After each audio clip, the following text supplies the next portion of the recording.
जमीन मोजणीसाठी अति तातडी प्रकरणातून शासकीय तिजोरीत रक्कम जमा करून 2 वर्ष पूर्ण झालेली आहे. तरीही मोजणी नकाशांचे पोटफिशांचे पत्रच अद्याप तयार केले नसल्याचा धक्कादायक प्रकार हवेली तालुक्यातील मोजणी कार्यालयातून समोर आला. शेतकऱ्याला तब्बल 2 वर्ष हेलपाटे करूनही न्याय मिळालेला नाही.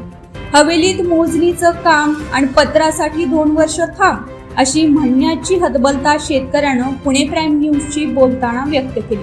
त्यामुळे हवेली पूर्व अभिलेखाचे उप अधीक्षक अमर पाटील शेतकऱ्यांना आता तरी विलंब न करता न्याय देणार का याकडे नागरिकांचं लक्ष लागलंय.